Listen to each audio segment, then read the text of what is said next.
Hello friends, viral week में आप सभी का स्वागत है। मैं विवेक कुमार। चलिए आज आपको डिस्कस करता हूँ कि आप अपना सिविल स्कोर कैसे सुधार सकते हैं।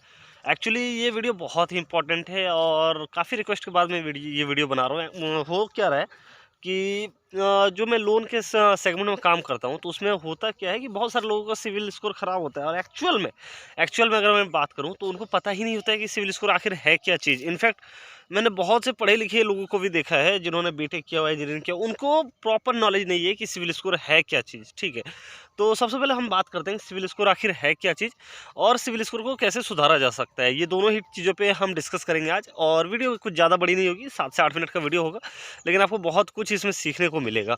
ठीक है। वैसे मेरे बैकग्राउंड में आप जो देख रहे हैं ये गेहूं का खेत है चारों तरफ। ठीक है, तो चलिए बात करते हैं।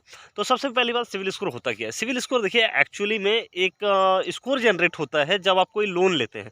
अगर आपका कोई लोन नहीं है, लेट्स से आपने कोई लोन ही नहीं लिया है, ठीक है, और अगर आप कोई लोन के लिए अप्लाई करते हैं तो बैंक सबसे पहले सिविल स्कोर निकालेगी। अगर आपका कोई लोन नहीं है तो सिविल स्कोर आपका -1 रहेगा। ठीक है, यानी नेगेटिव में रहता है, तो उससे कोई दिक्कत नहीं है, वो सिविल स्कोर ठीक ठाक है, क्योंकि आपने कोई लोन लिया ही नहीं है तो वो सिविल आपका हिट ही नहीं हुआ है।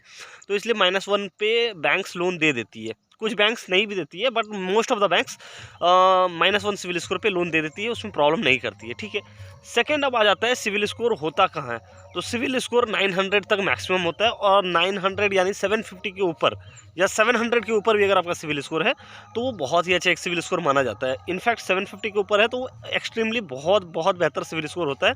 उस पर कोई भी बैंक आपको इमीडिएटली लोन दे देगी, डिपेंडिंग अपॉन कि आपका बैंकिंग, आपका इनकम किस तरह का है, बिजनेस किस तरह का है, या सैलराइड है तो आपकी सैलरी किस तरह की है। ठीक है, अगर वो सारी चीज़ें ठीक है और सिविल स्कोर आपका 750 है तो बैंक आपको लोन देने में हिचकिचाती नहीं है, तुरंत लोन आपको सैंक्शन कर देती है। ठीक है, तो वो तो एक सिनेरियो हो गया। लेकिन प्रॉब्लम कहाँ आती है, प्रॉब्लम जब सिविल स्कोर 700 के नीचे होता है तो वो जाके प्रॉब्लम होता है, और वो मैं रीज़न भी बता दे रहा हूँ आपको वो क्यों होता है।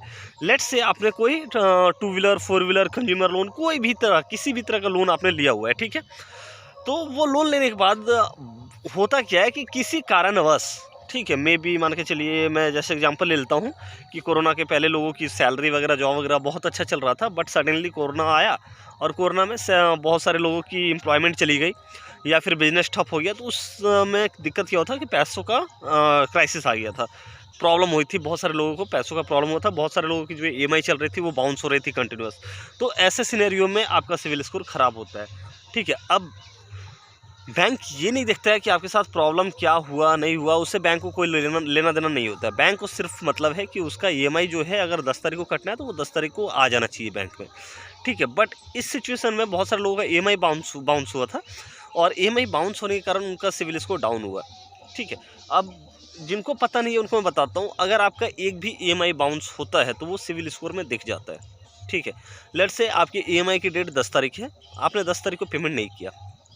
ठीक है, चाहे आपका अकाउंट से डायरेक्ट कटता हो या फिर आप हैंड टू हैंड कैश जमा करते हो ब्रांच में जाके, और आपने वो 10 तारीख को EMI जमा नहीं किया, आपने नेक्स्ट मंथ 10 तारीख को EMI जमा किया, तो उस सिचुएशन में आपका जो सिविल स्कोर है वो ख़राब होना स्टार्ट हो जाएगा।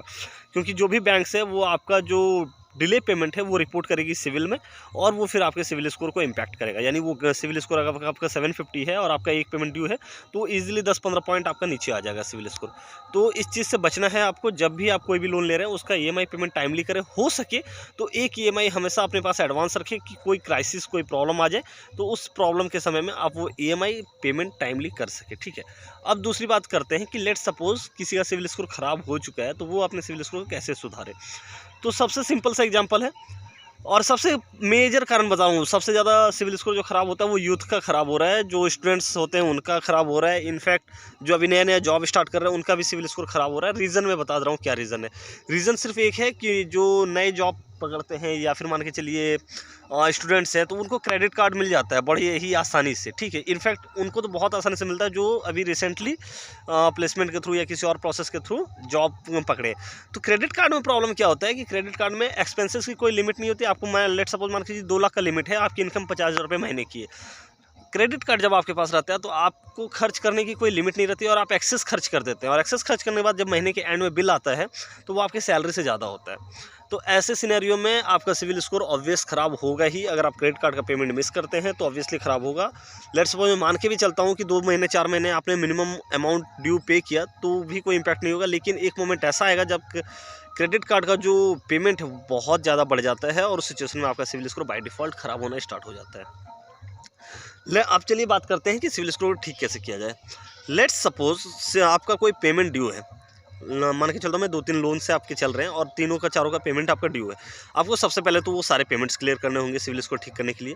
उसके बाद कोई भी बैंक आपको इमीडिएटली लोन देगा नहीं, ठीक है, क्योंकि जब तक आपका सिविल स्कोर सही नहीं होगा कोई भी बैंक आपको लोन देने वाला नहीं है। तो उस सिनेरियो में आपको क्या करना है कि सबसे पहले आपको कोई छोटा मोटा लोन लेना है, जैसे मोबाइल का लोन हो गया, टीवी एसी फ्रिज का लोन हो गया, ये सारे लोन मिल जाते हैं। अगर ये सारे लोन भी नहीं मिल रहे तो आप एक गोल्ड लोन ले सकते हैं जो सिक्योर्ड लोन होता है, या फिर आप एक चीज़ और कर सकते हैं कि बैंक में एफडी के अगेंस्ट में भी लोन ले सकते हैं या क्रेडिट कार्ड ले सकते हैं, और उस लोन को या उस क्रेडिट कार्ड के पेमेंट को आपको कंटिन्यूस 6 महीने तक प्रॉपरली चलाना है। अगर आप कंटिन्यूस 6 महीने तक प्रॉपरली चला लेते हैं उस चीज़ को तो फिर आपका सिविल स्कोर धीरे धीरे इंप्रूव होना स्टार्ट हो जाएगा, और आफ्टर 1 ईयर आप देखेंगे कि सिविल स्कोर आपका काफ़ी बेहतर हो चुका है। तो लेंथी प्रोसेस है मैं मानता हूँ, बट अगर आपने पाप किया तो उसको सही करने में टाइम तो लगेगा, ऑब्वियस सी बात है। तो इसलिए बेटर यही होगा कि आप सिविल स्कोर को ख़राब होने से बचाएं। कोई भी ईएमआई पेमेंट ड्यू है उसको टाइमली पे करें, क्योंकि ये बहुत बड़ी चीज़ है और बहुत ज़्यादा इम्पैक्ट होता है। इनफैक्ट मैं आपको बता दूं, बहुत सारे कॉरपोरेट्स में जब आपकी जॉब लगती है तो वहाँ पे सिविल स्कोर चेक किया जाता है। अगर आपका सिविल स्कोर ठीक नहीं है तो आपको जॉब ही नहीं मिलेगी, ऐसा भी सिचुएशन हो सकता है, ठीक है। तो इसलिए मैं आपको बोल रहा हूँ सिविल स्कोर ठीक रखना बहुत बहुत ज़्यादा ज़रूरी है। तो चलिए, आई होप आपको चीज़ें समझ में आ गई होगी। अगर कोई डाउट हो तो आप प्लीज़ कमेंट करके बता दीजिएगा, मैं डेफिनेटली आपकी हेल्प करूँगा। तो आज की वीडियो में इतना ही। वीडियो देखने के लिए धन्यवाद।